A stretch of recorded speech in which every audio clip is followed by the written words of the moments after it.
अस्सलामुअलैकुम, कैसे हैं आप सब। आई होप आप सब खैरियत से होंगे। आज हम बनाएंगे मोस्ट रिक्वेस्टेड जिंगर फ्राइज की रेसिपी, जो बहुत ही इजी और सिंपल है और इसको आज सिर्फ आलू और मैदे से बनाएंगे। जिंगर फ्राइज के आज हम इतने जबरदस्त से क्रम्स बनाएंगे कि आपके घर में अगर अचानक से मेहमान आ जाए तो आप उनके सामने सर्व करेंगे ना, तो वो गेस नहीं कर पाएंगे कि ये आलू है या चिकन है। और बच्चों को तो बहुत ज्यादा पसंद आते हैं। तो अब बगैर टाइम वेस्ट करे जल्दी से अपनी रेसिपी स्टार्ट करते हैं। जिंगर फ्राइज बनाने के लिए मैंने 3 अदद आलू लिए हैं। उनको पील करने के बाद इस तरह से फ्राइज कट कर लिया है। अब आप चाहें तो इसको इस तरह से फ्राइज कट कर लें, नहीं तो फिर आप इस तरह की मशीन का यूज कर सकती हैं। मैंने अपनी टाइम सेविंग के लिए पोटैटो फ्राइज कट मशीन का यूज किया है। एक आलू को इस तरह से पील करने के बाद आपने इसके अंदर रखना है और थोड़ा सा हार्डली लगेगा, इसको इस तरह से पुश करना है तो आपके पास जो है ये इक्वल साइज के आपके पास जो है वो फ्राइज कट हो जाएंगे। तो मैंने सारे आलू को इसी तरह से कट किया है। अगर आपके पास फ्राइज कट मशीन नहीं है तो आप सिंपल इसको नाइफ की मदद से फ्राइज कट कर सकती हैं। मैंने तो बस टाइम सेविंग के लिए इस चीज का यूज किया है। तो आलू को कट करने के बाद आपने इस तरह से पानी में सोक करना है ताकि आलू जो है वो काले नहीं हो। तो अब इसका एक बैटर तैयार कर लेते हैं, जिसके लिए मैंने एक बाउल में 1 कप मैदा लिया है। आधी चाय का चम्मच जिसके अंदर मैंने अदरक और लहसुन का पेस्ट यूज किया है। आप चाहें तो पाउडर भी यूज कर सकती हैं। उसके बाद आधी चाय का चम्मच नमक, 1 चुटकी इसके अंदर हल्दी शामिल करेंगे। मैंने हल्दी इसलिए शामिल करी है क्योंकि हर किसी के पास फूड कलर अवेलेबल नहीं होता है। और 1 चाय का चम्मच चिकन पाउडर। चिकन पाउडर इसके फ्लेवर को बहुत ज्यादा मजेदार बना देगा। अगर आपके पास चिकन पाउडर है तो आप इसमें लाजमी शामिल करें।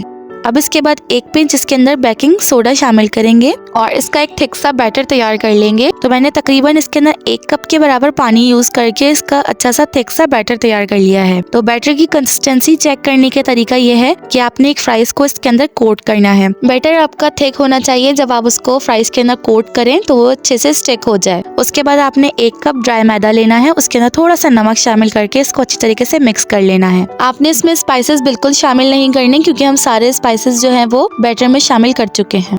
उसके बाद आपने एक फ्राइज को अच्छे से मैदे के बैटर के अंदर कोट करना है। उसके बाद आपने इसको ड्राई मैदे में कोट करना है कि इसके अच्छे से जो है वो क्रम्स बन जाए। फ्राइज को आपने अच्छी तरीके से मैदे के अंदर कोट करना है ताकि इसकी जो है अच्छे से क्रम्स बने। तो आप देखिए कितने अच्छे से इसके क्रम्स बन गए हैं। अब इसको हम फ्राई कर लेंगे। जिंगर फ्राइज को फ्राई करने के लिए आपका ऑयल जो है वो अच्छे से गर्म होना चाहिए और जैसे ही आपने फ्राइज को इसमें शामिल करना है ऑयल में, तो आपका फ्लेम जो है वो लो कर देना है। उससे आपका ये होगा कि आपको फ्राइज को इसको पकाना भी है। तो 10 से 12 मिनट लगेंगे आपको फ्राई करने में और ये अच्छे से आप देखें कितने जबरदस्त से जिंगर फ्राइज जो है वो फ्राई हो जाएंगे।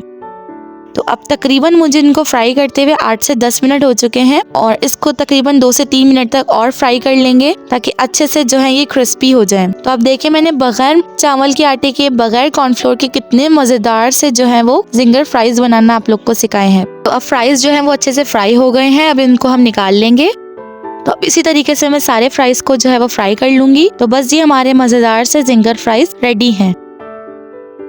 अल्हम्दुलिल्लाह जी, हमारे मजेदार से जिंगर फ्राइज रेडी हैं। तो आप लोग भी एक दफा इस रेसिपी को जरूर ट्राई करिएगा, बहुत मजेदार बनते हैं। बच्चों के तो बहुत ज्यादा फेवरेट फ्राइज होते हैं। जिंगर फ्राइज के क्रम्स हमने सिर्फ मैदे से बनाए हैं, बिना किसी कॉर्नफ्लोर के, बिना किसी हमने चावल के आटे के। कितने जबरदस्त इसके क्रम्स बने हैं। तो आप लोग इस रेसिपी को बनाकर बच्चों को टी टाइम में दे सकती हैं। बहुत मजेदार बनते हैं, फ्लेवर भी इनका बहुत ज्यादा मजेदार बनता है। तो रेसिपी पसंद आई हो तो फ्रेंड्स और फैमिली के साथ इसको जरूर शेयर कर दिया करें। चैनल पे अगर नए हैं तो चैनल को भी जरूर सब्सक्राइब कर लें। रेसिपी अगर अच्छी लगी हो तो एक प्यारा सा कमेंट कर दिया करें। मिलेंगे इंशाल्लाह नेक्स्ट रेसिपी में एक और नई मजेदार सी रेसिपी के साथ। अपना और अपनी फैमिली का बहुत सारा ख्याल रखिएगा। मुझे भी अपनी दुआओं में याद रखिएगा। जब तक के लिए अल्लाह हाफिज।